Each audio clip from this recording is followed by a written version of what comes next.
because it's actually around a story about augmented reality glasses.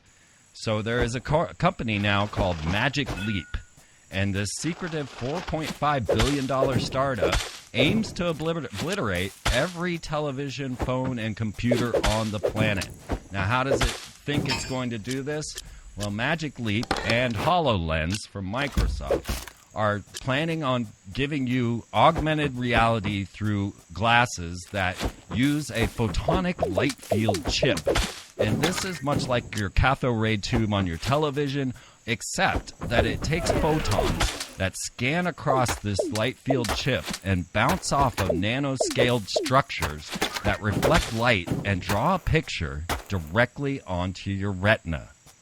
Now, what this means is that we're moving into the era of Iron Man, to the moment where you can just open your display in front of you wherever you're at. You can have a humanoid-looking augmented reality person come in and give you the knowledge that you seek and go and share it with whoever else is in the office.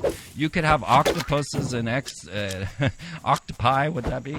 And X-wings flying around your office while you're working, and everything would look exactly real. These people were able to then take these glasses and put a pixel anywhere in space. And once they did this, they knew they had the technology solid. They are now able to project, say, a television screen in the middle of your room, floating. You can walk around it, look at it, change the channel. Augmented reality is becoming a reality next year. And to look at this planetary lockdown and all the integrated systems that are going to go into this really strange future we have, folks, is none other than Elana Freeland, who you have enjoyed on the show before, and Billy Hayes, who we will know as the HAARP man, or we might call him the microwaved man. He is an MK Ultra survivor, but because of his subcontract agreements with HAARP, he is not under non-disclosure agreements. So he actually has a security that will allow him to speak with us. So we are so lucky. Elana is well known for her book, Chemtrails, HAARP, and the Full Spectrum Dominance of Planet Earth. You can pick this up at Amazon. I highly recommend it. You want to get this data, this details, so that when you're pointing out those chemtrails in the sky, you actually have some science behind it to tell you. Let me tell you, Elana has the science. So Elana, Freeman, and Billy, please, welcome to the show. Thanks for having us. Thank you also. Yes, I'm very, very interested about our show, because this is going to go places that, well, you guys have not had the opportunity to go. And it's going to show the world this dangerous, dangerous topic. I want to first state how brave both of you are for coming out with this very national security, secret, and very dangerous topic. Well, I would say that Billy in particular is in sometimes grave danger, and I appreciate everything he has given me as guidance while I wend my way through not just radio shows, but the most recent book that I just finished and is with my publisher on the space fence. Billy was invaluable. In fact, I'm going to give him credit or blame him for 2 years of work on the space fence, because he was adamant that this had to come out for the public to know about. Yes, and thank you, Billy, because that's the truth. You began as a contractor at HAARP, starting to get into the understanding of the levels of technology that this thing could accomplish. I remember back in the day, now this was just a real moment of revealing for me, and anyone wants to go look it up, they can look it up in the Anchorage Daily News, that when they were testing HAARP as a missile defensive shield, a meteor came into the atmosphere and seemed to strike right over the HAARP antenna array.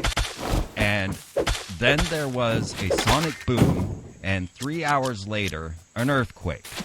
The Anchorage Daily News reported it was the end of the world, that all the Denzians of Anchorage were running for their basements. People thought it was over. They had never suffered an earthquake like this, ever. And that was my introduction to HAARP. And my first idea was, oh my God, can we hurl meteors at the planet? And then the second thought was, wait a minute, if we have a missile deflection shield, does this not break all the mutual destruction treaties that we have with the rest of the world? So, Billy, do you want to pick up on any of that? Well, actually, that was the first HAARP you're talking about, HAARP with Gerald Bull. And that sequence just wasn't expected. That was not part of the SDI program. Do you remember what year that was, Billy? 1964. Does that sound right to you, Freeman? No, what I'm talking about happened in the 90s. And it was just as HAARP had begun. Let me see if I can find the news story on that. But feel free to discuss how HAARP has this type of capabilities and anything that you wanted to say on the early renditions of HAARP's beginnings. Yeah, on the Gerald Bull. Go ahead, Billy. Okay, well, in 1964, Gerald Bull was doing testing of the supergun out on the Aleutians, and the idea was to launch an atomic detonated load into the atmosphere and ring the magnetosphere. At the same time that out in the Atlantic and out in the Pacific, they were also doing ringings at the same exact time, trying to coordinate a ringing around the Earth of a specific portion of the magnetic flux field. And during that occasion, there was so much electronics built up along the Aleutian Islands, which my father was in charge of at that time, that when the detonation happened, it wiped out all their own equipment, but the antenna systems that they were using repeated the EMP that came off that detonation. And during that EMP that came off that detonation, within 20 minutes, an earthquake hit Alaska, Anchorage, Alaska, the strongest earthquake ever recorded in the United States. And of course, this was back before it was the United States, but it initiated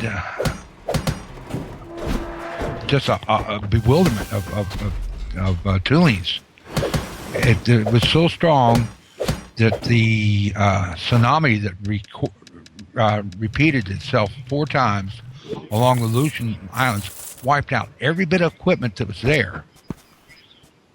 Just wiped it off. They didn't have a chance to even go out and clean up their own mess. It just wiped.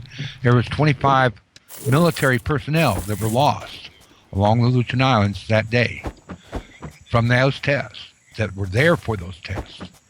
My dad just happened to be on one of the higher mountains and survived. So that was Gerald Bull's, his gun, wasn't it? Now they have that right, up and running. That was the super gun. I was supposed to go meet with Gerald Bull, and my wife talked me out of meeting him in Amsterdam to talk about setting up communication and data links for his experiments and project in Iraq for Saddam Hussein. Wow. And I'm glad I didn't go because he was assassinated in Amsterdam by the Israeli, I call them the Israeli crew. Gerald Bull was. Right. Yeah, that's right. He was assassinated. And that's the Aleutian Islands. And today they're making they're building a huge space fence facility in the Kwajalein Islands, island in the Marshall Islands. I mean, that's how far we've come. It goes way back that they've been working on the space age, basically, Freeman. It's all about getting ready for the space age that we've already entered. Right. So about 1958, we had our first ICBM tests, and we were launching rockets. Another decade later, we were then launching people into space. And another decade after that, my dad built the first color television in Orlando and the first computer from Heathkit.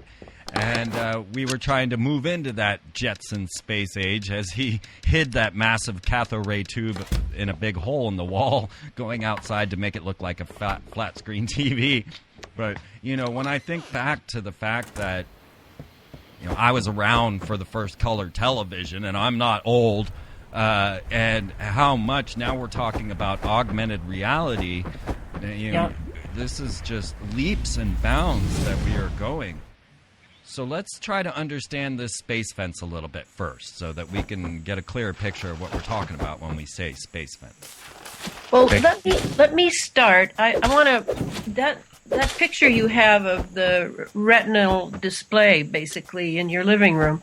That's a good picture because since the I guess I have to go back to when Eastland, Bernard Eastland's patent, the 1987 patent that I deconstruct in Chapter 2 of of my Chemtrails HAARP and the Full Spectrum Dominance book.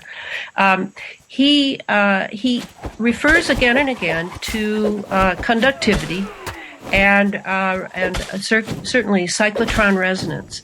And these two things are on my mind a lot, even with the Space Fence book, because we started out with HAARP being the grand experiment instrument, experimenting with the ionosphere, drawing energy, ballooning out the ionosphere, heating it up so much that it ballooned out, and then our atmosphere being sucked up into it, and then it coming back down through the magnetic lines of force down into the lower atmosphere, so that this atmosphere would become like an antenna, like a battery, electrified. And that had to be done with many, many nanoparticulates of conductive metal, as we know, aluminum, barium, strontium, titanium, etc. So now we're living in an atmosphere, and that would be since, I would put it at the late 90s, the time you're talking about, Freeman. We're living in an ionized atmosphere. The late 90s is when Clifford Carnicom, independent scientist in New Mexico, began collecting data with very primitive means that was dropping from the sky, because at that time New Mexico was being heavy hit by chemical trails. And it was all really new, and everybody thought it was contrails. Everybody thought it was just water vapor. Now, we're moving into yet another phase of the delivery system, in my opinion, where the chemical trails are still happening. I watched them lay a big one near me, in front of me here where I sit at my computer this morning. But there are also other delivery systems going on up there. And I can't help but feel that this ionized atmosphere, which is we're breathing in, so whatever they're dropping, whether it's from the combustion chamber of the jets, through the pyrolysis process that these chemicals undergo to become chemical compounds like aluminum oxide, or if it's actually additional pylons on the wings that they're dropping various chemicals over certain regions for other experimental purposes, the truth is that we're breathing it in because everything is dropping on us. And so when you talk about the picture of the living room glasses that people can now create their own blue beam holograms in their house, in their living room, I don't think that would be possible without the atmosphere being absolutely battery ready. It's primarily because of all the wireless operations that the military-industrial intelligence complex wants to perform here in the lower atmosphere, so that they can have what I called full spectrum dominance, and that's lifted straight from the doctrine of full spectrum dominance, an overarching doctrine of the U.S. military.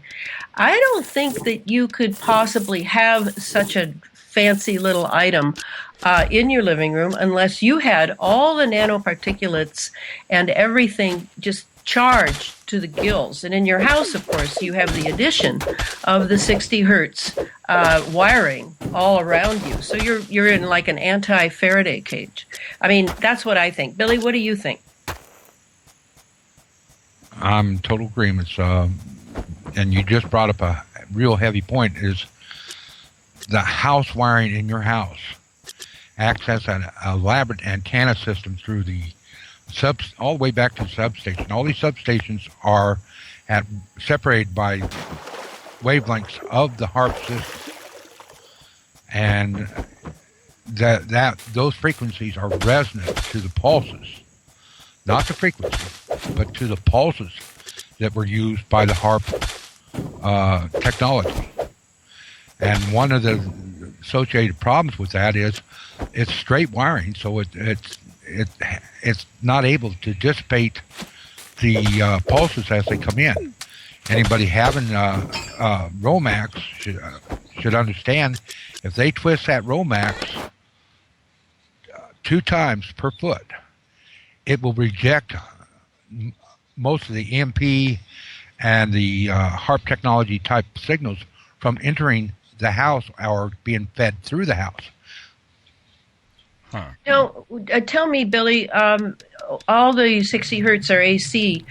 What if they were DC? What does the AC do with the pulsing that's coming in, and what would DC do that was different? Well, the AC gives a rise in the perspective of looking at the signal. So if you take a HAARP signal or a space fence signal and launch it at the same time as that rise, and it coincides with any one of the sub-harmonic frequencies of 60 cycles, when it reaches a peak and you launch that, it gives a tremendous hump to the occasion of recepting that pulse.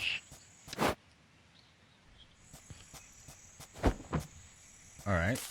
That one, I'm going to have to let that sink in a little bit. I'm getting what you're saying, though, in the idea that, well, no, I'm not.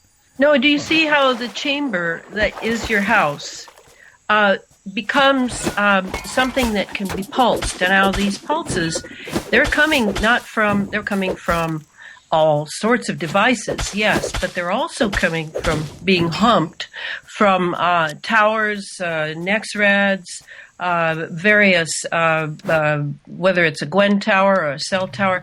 I mean, we are in the middle of a resonant chamber. And by having the 60 hertz around your house in a room, you are really in a deeper resonant chamber. So now, what can happen to you in there? Well, you can be targeted. You can have, a blue beam hologram in your home.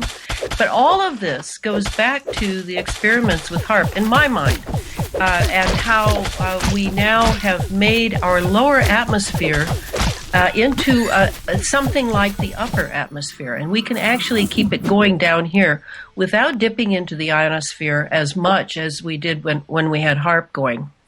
I had many instances when I lived in Austin, Texas, where I felt I was being microwaved from the inside out. Yeah. You were in a chamber. Yeah. An apartment complex. Full chamber. It's a very, very weird thing that we're in right now, that, well, basically we're looking at a force that has the power of God. To say that, I mean that they're invisible. And we could talk about earthquakes, we could talk about EMPs, even fireballs, or even just weird frequency mind control, and no one would ever know who did it. You know, if they were using these, so say there was Sura, the ionospheric heater in Russia, and HAARP, the ionospheric heater in America, and who knows who pushed Katrina which way, or if they were battling over it, Oh, did you see that when it first happened? Did you see the two fiery, I think it was on some Doppler satellite feed, two different forces down by the mouth to the Mississippi battling back and forth. Did you see that, Freeman? Yeah, I did. yes. I saw it. And then it was gone from the web. Right. Absolutely gone right after that.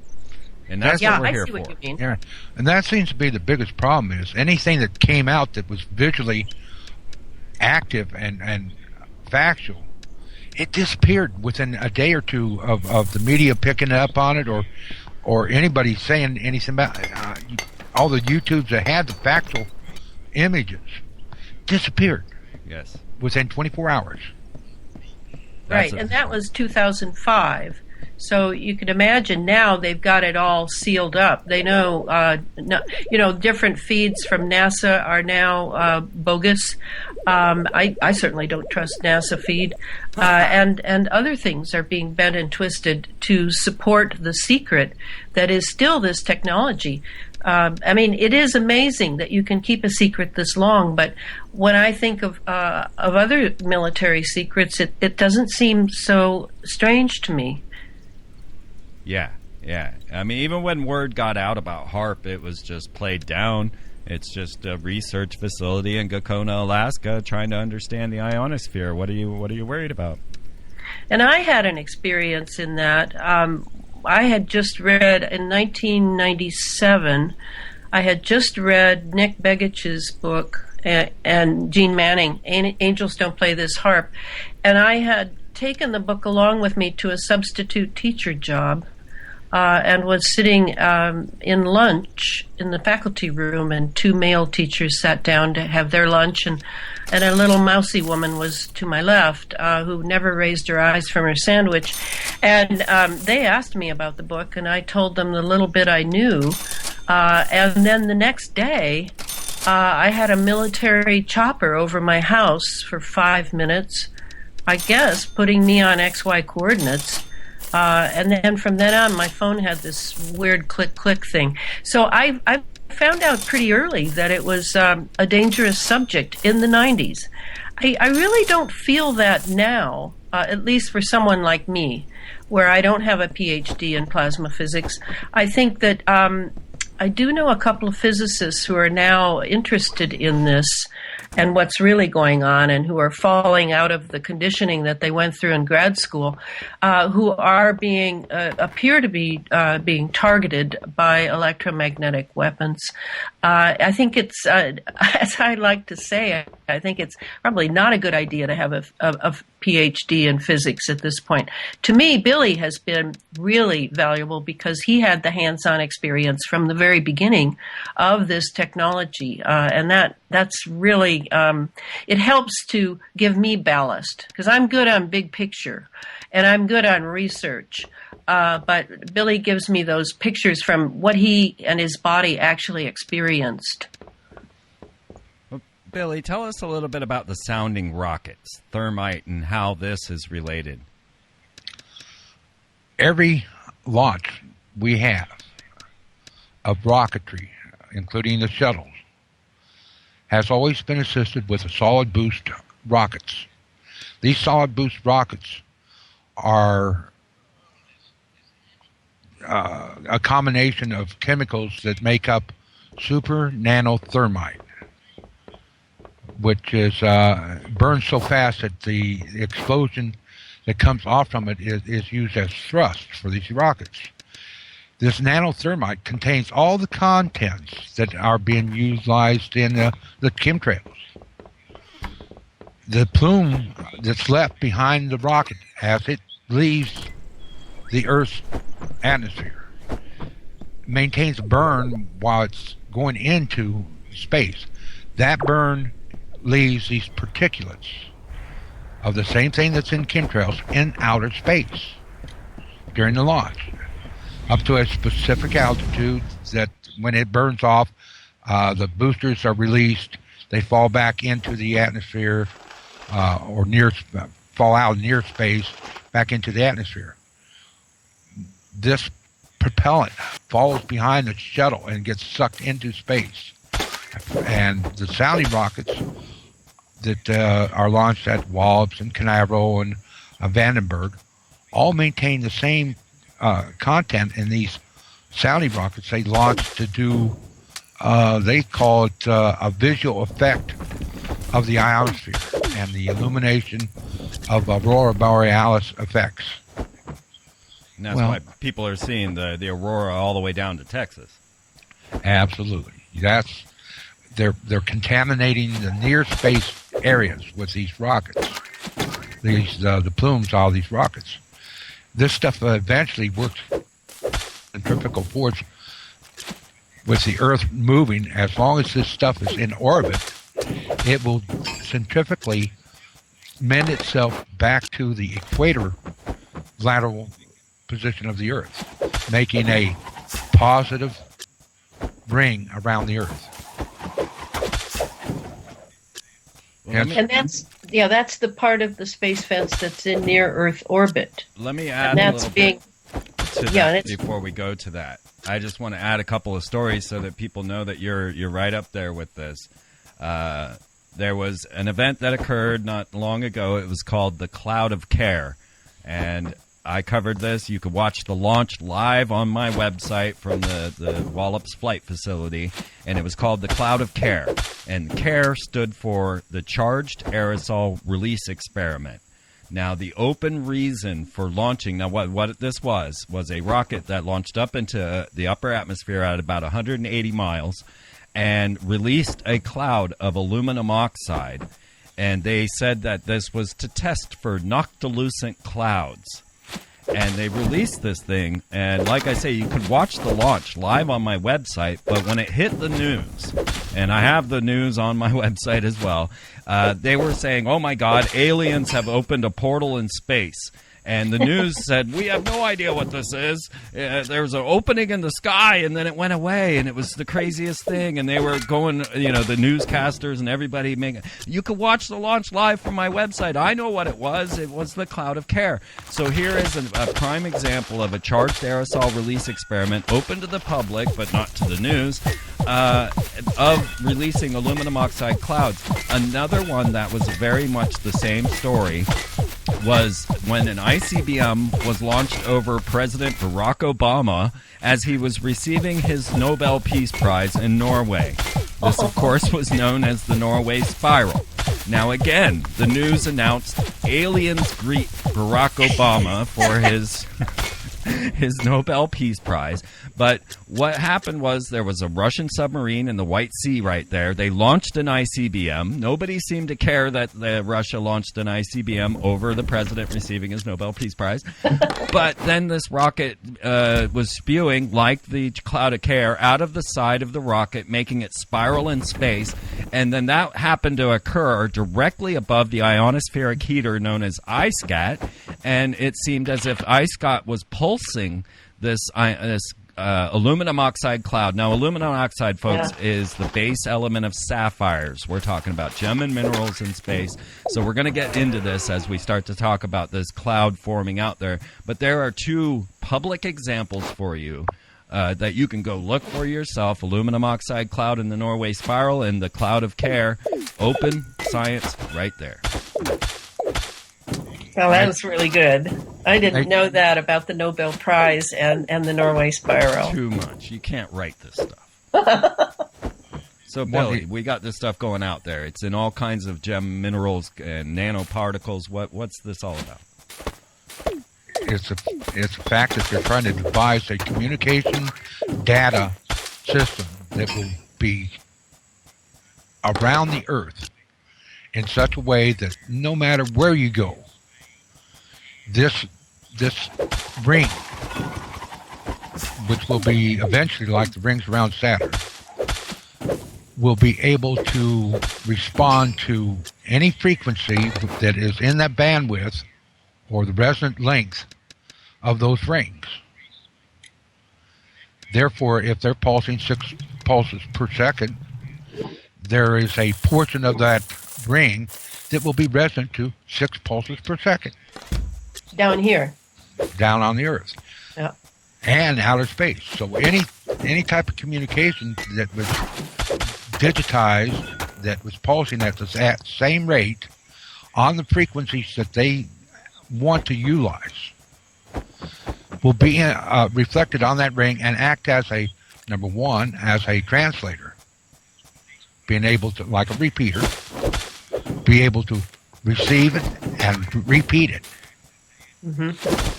At the same token, everything within this ring is of the same content that is utilized in DVDs and CDs. Right. As it spins around the Earth, in the Earth's orbit, at a speed that's reasonable, that a laser, a small point of a laser, can make contact with that ring. It can either record information being sent on up to it, or read that information that is within that cloud. Wow. Yeah. So now you got a recording system that is essentially beyond infinity. I mean, it just goes on and on as they eventually add on to this so-called spinning cloud. It will be infinite of the information that they can cram into it. Wow. Now, Billy, let's go from the pulsing that is going on in the cloud that is the CD around the Earth to the instruments that are placed on the Earth, and that space between the two, from the near-Earth orbit down to the Earth. What will that pulsing do down here, and what does it mean for us? What it means is anything that is digitally enhanced will be able to be monitored, recorded, and saved to look at in the future. That includes your license tag, your driver's license, your credit card, your bio, anything, your phone calls. All this information can be collected and monitored. Everything you give up when you walk into Walt Disney World. Absolutely.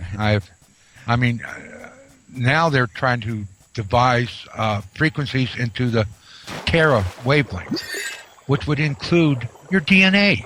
Wow. And your thoughts. Right. Yes. We're getting to that point right now with CRISPR technology. China has announced that they're going to produce the first genetically modified human. We're getting deeper. I don't want to get there yet. Now, just so the public understands this as well, folks, just so you can see how far this stuff can go. The iSCAT ionospheric heater in Norway, in Svalbard, was used to send a Doritos commercial to Ursa Major. All right? Distant star, folks. And the strangest thing for me, guys, Billy and Elana, this one just takes the cake. The Day the Earth Stood Still with Keanu Reeves, a movie that says humans are so horrific and warlike that you better send a giant nano robot here to destroy us if we can't prove that we're not warlike cretins. All right, the movie The Day the Earth Stood Still with Keanu Reeves. They used the deep space guide wave to send this movie to Alpha Centauri. Now, you can look this up. I'll put it in my Twitter feed, folks, if you want to see it. And I'll put the HAARP meteor in my Twitter feed as well. But you can see this for yourself. We sent The Day the Earth Stood Still. Now, the day that it ended up at Alpha Centauri, telling all of the people there that we are horrible warlike beings and should be destroyed, was December 21st, 2012. That was the day it actually arrived at Alpha Centauri, because it took 4 years for it to get there. So this is the type of capabilities that these pulse arrays have to be able to send Doritos commercials to distant stars. So, all right. So, Billy, let's go somewhere that you normally don't go. How would you see the rings around Saturn and how they formed? If our space fence ring is looking more and more like one of those rings, how did those rings form around Saturn? How would that have happened? There would have had to been an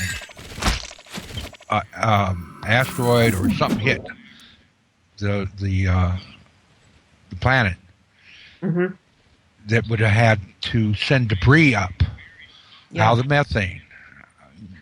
You have to remember the majority of Saturn's lower atmosphere is methane, frozen methane. But underneath that, which is where we cannot see, are elements that we know of, which would have been possibly aluminum oxide.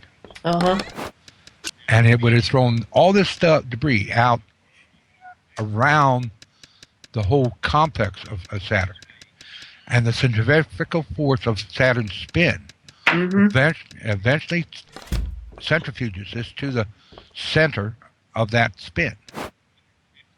And therefore you have the rings. So it would make sense that we're developing a space fence ring for space communications with our devices that are in space. I mean, I believe we have one right now on Saturn's moon Titan. Then that would be the primary goal in space for that ring. Right.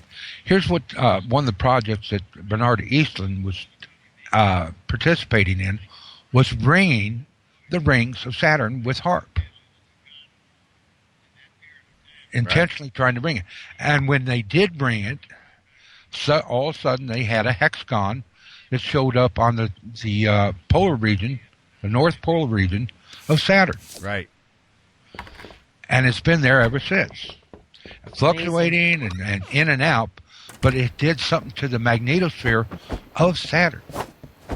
Okay. And that's why I'm bringing up these open articles that you folks can go check out for yourselves. So you know this is not just an ionospheric heater. It does go to distant stars. It does go to distant planets.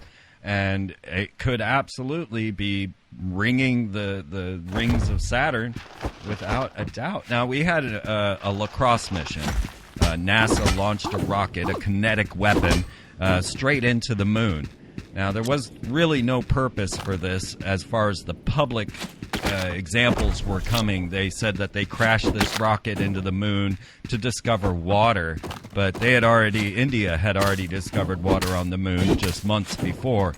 But what I believe is, and I wanted to get into tomography and some of these ideas of how this is all just really sinking into everything, but when you strike something like the moon with a rocket, with a kinetic weapon, and then you can pulse HAARP at that moon and see inside of it, just like you saw on Jurassic Park where they hit the ground and they could see the dinosaur. It's very much the same thing, and that was my belief for the Lacrosse mission, why they crashed a rocket into the moon, and HAARP confirmed that they had performed tomography on the moon. Do you have any ideas on that?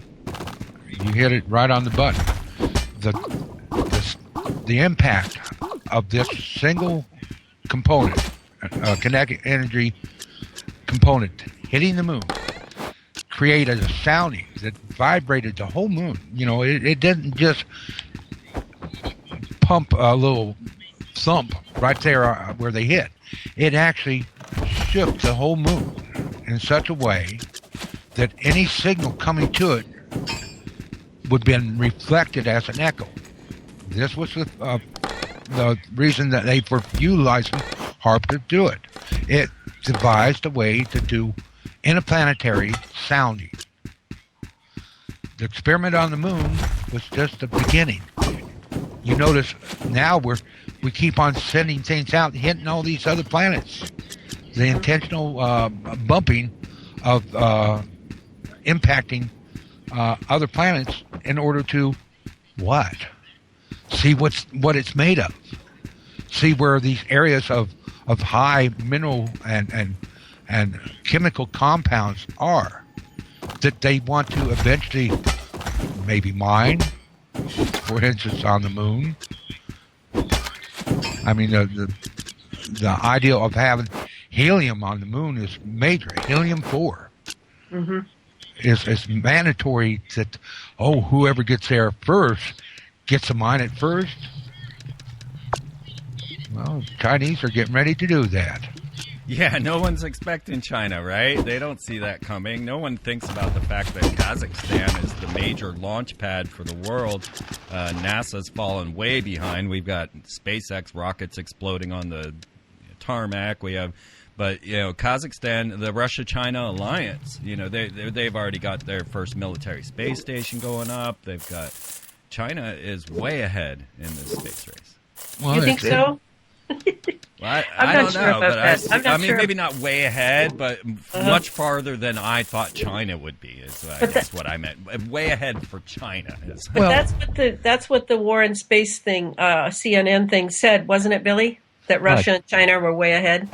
Right. That's basically what they said, but they didn't really say it that way.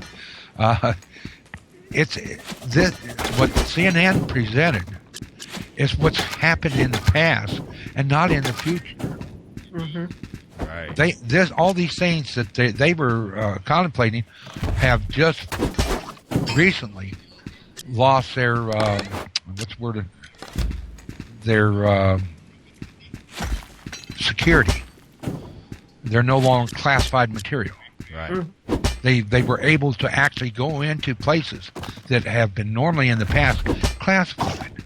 Buckley Airfield, Driver Air Force Base, the Control Center for Space Surveillance Systems. Just recently, over the last year, they're kind of dumping those old systems, and that's where this new space fence falls into the new space surveillance system, which is not just surveilling space; it's surveilling from space back to Earth. And this is so beyond satellites. This so beyond. I mean, This is the beginning of total human dominance. The planetary lockdown. Absolutely.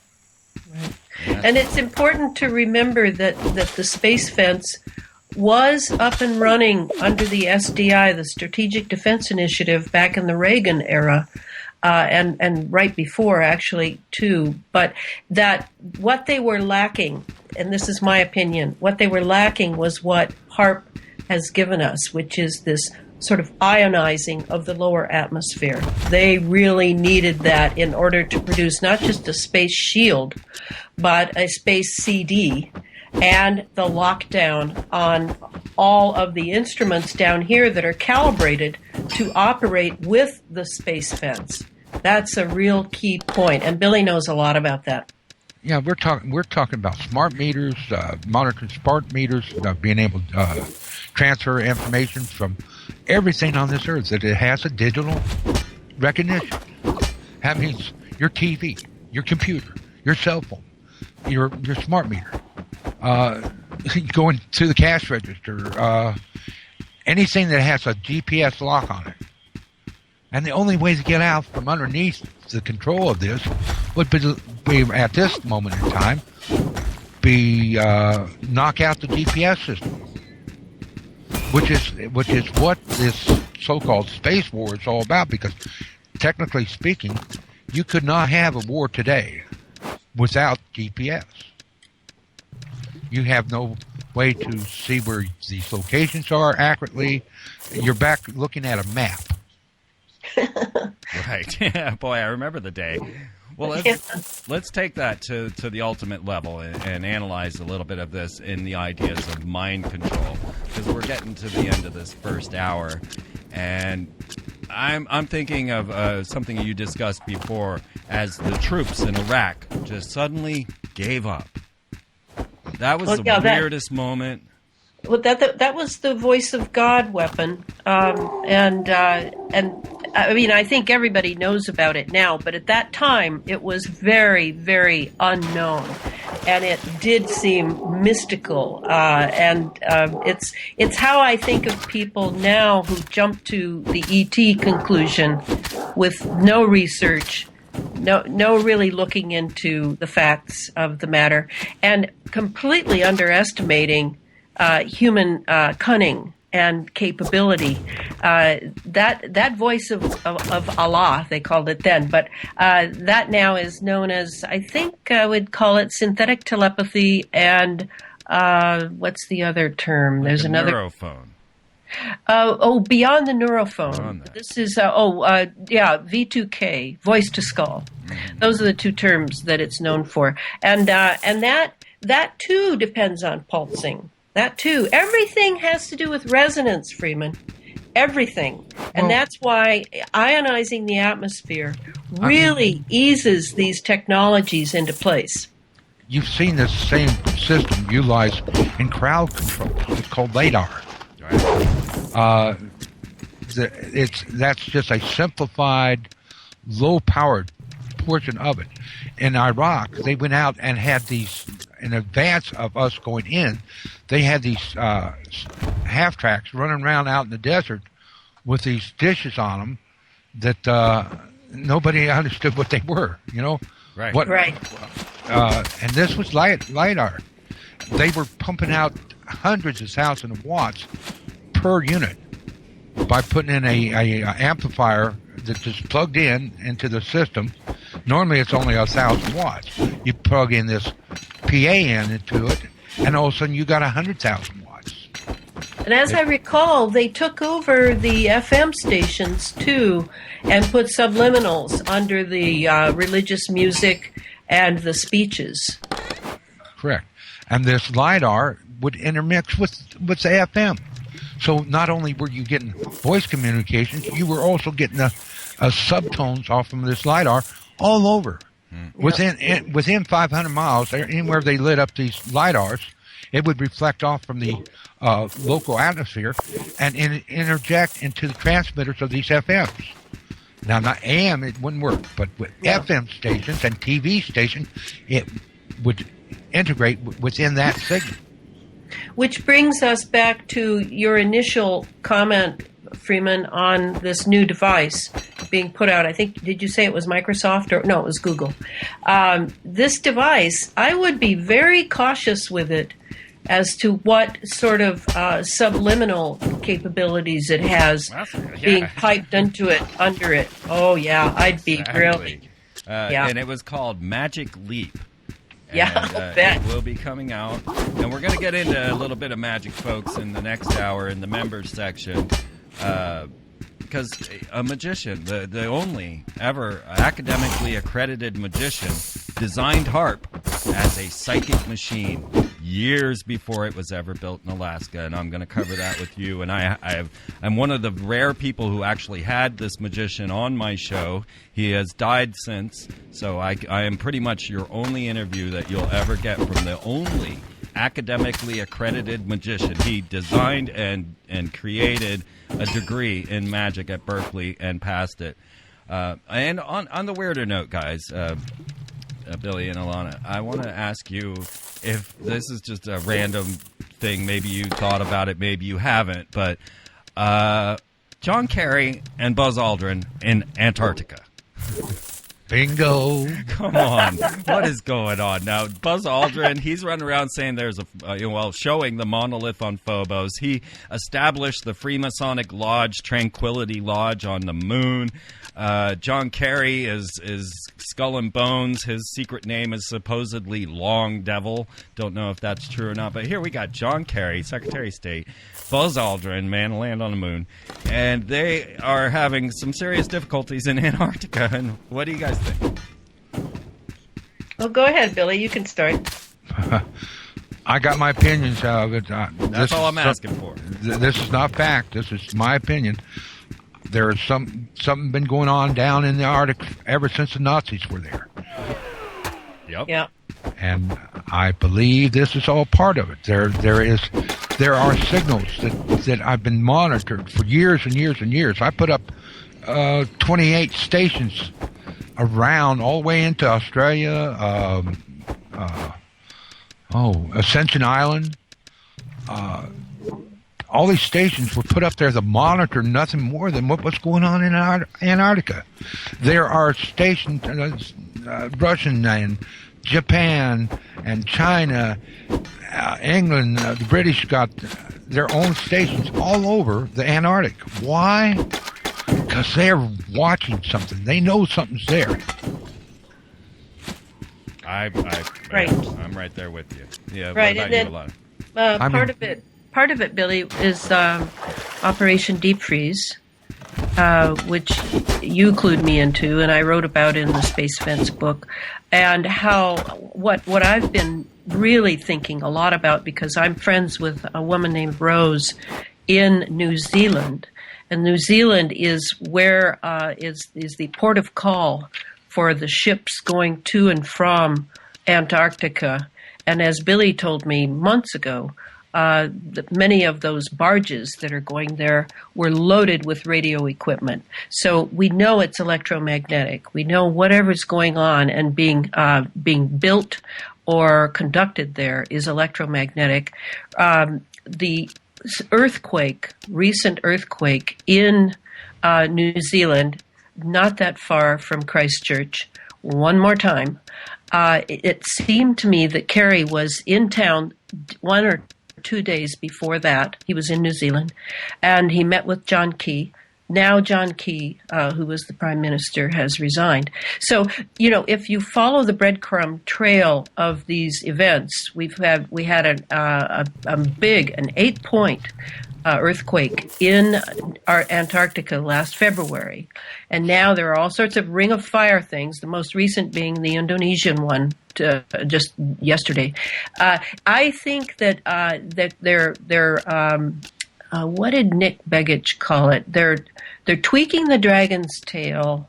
They're ringing the bell of the electromagnetic Earth, and I don't know exactly why.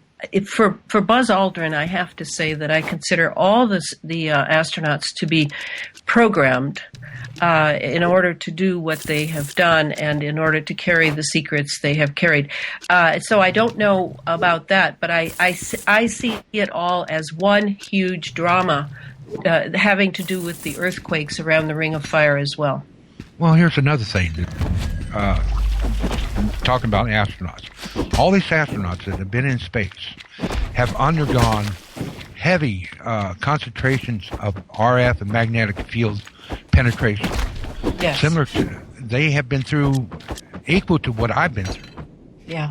With working on live HAARP systems and associated high-powered transmitter systems. I mean, I was basically cooked. And these astronauts have all gone through these magnetic fields the same as I had.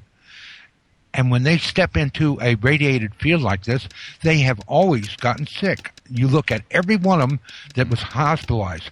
Something was going on, electromagnetic combinations of what was going on in the magnetosphere, the same time that they became very ill. Right. There you go. This is what happened to Buzz as soon as he stepped up to 10,000 feet.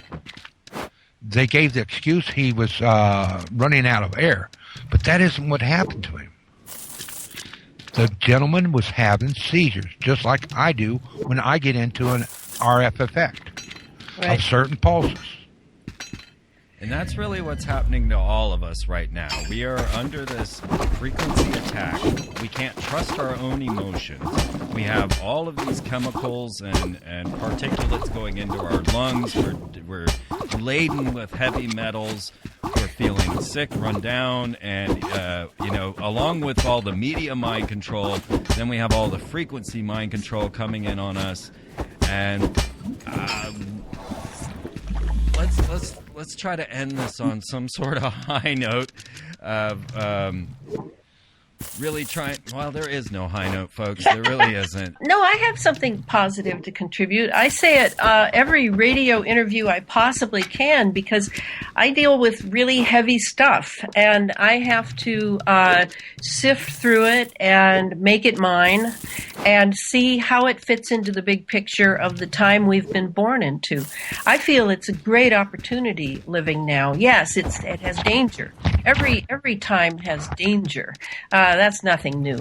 But today we're going from one era of humanity and nature to another era of humanity and nature. And there are some pivotal things that must be done in order to make sure that humanity is going to make it through this eye of the needle that we're faced with now, given the technocracy that we live in. And that is, to me, two things. Make your immune system strong. And if that means changing your lifestyle, changing all those McDonald's burgers and eating GMOs because it's cheap, if that means changing those things, change it. Because you have got to keep your immune system strong.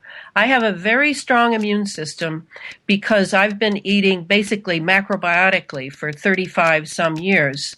And I constantly, I'll have a treat and then I'll compensate for it by eating well the next day. So I am on it because I want to not be a broken down old lady, and I want to see this through of what I've begun. So I highly recommend that. The second thing is consciousness. You don't know, and I don't know, what consciousness can really do if we really take hold of it and not just do it as a little lifestyle thing when we're not watching TV or not out doing something fun.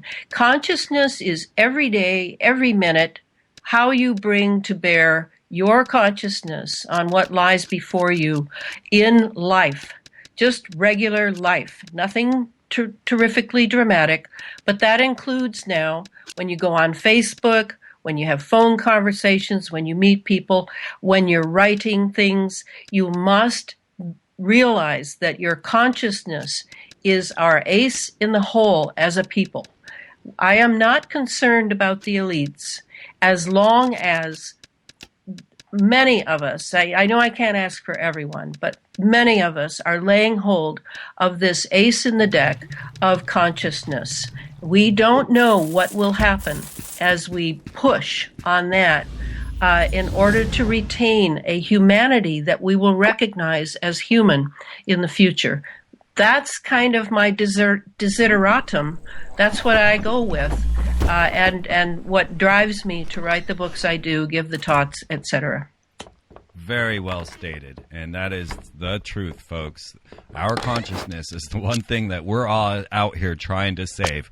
The true purpose of everything that Elana does, that Billy does, that I do, is to fill in the gaps, give you the full picture, to understand the full spectrum dominance, to relieve the fear so that you can act in a conscious way. Because once you start to take all of this information in, and it's heavy, and then you start to look out on your world again, it makes it very difficult to just go back to the old rut of going to work and just having your beers and eating your McDonald's. You just can't do it anymore. And that is the consciousness shift necessary when we simply just can't do this anymore.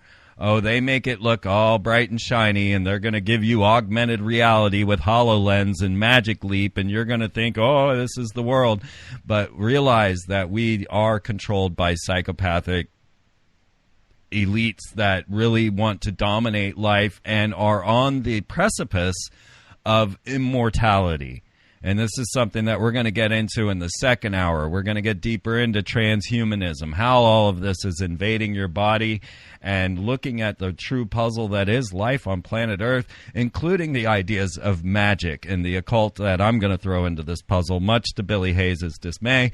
I'm still going to do it. He is an academically accredited magician, so I think it's worth noting, because it's an amazing thing that you're going to learn in the other hour. So if you haven't subscribed yet, get over to freemantv.com and hit subscribe. There are many, many ways to sign up, and you will not regret one of them.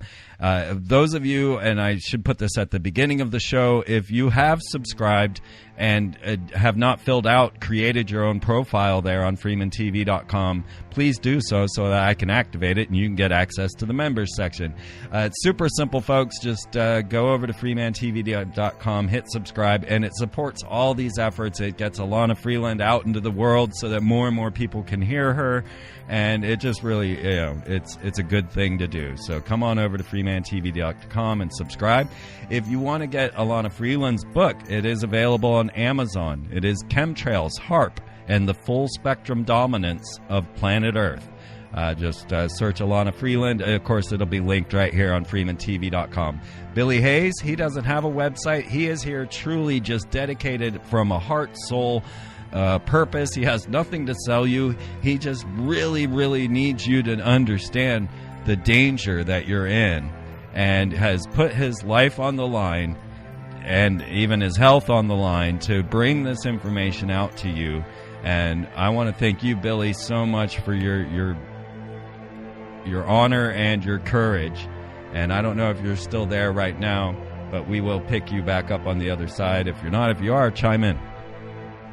Okay, I thought he was off. So fantastic. We'll take this on over to the other side. So members, we'll join you in the members section. The rest of you, we will see you all next week. Thank you so much for tuning in every week, and I hope you're loving every bit of it, and that we are changing consciousness on planet Earth.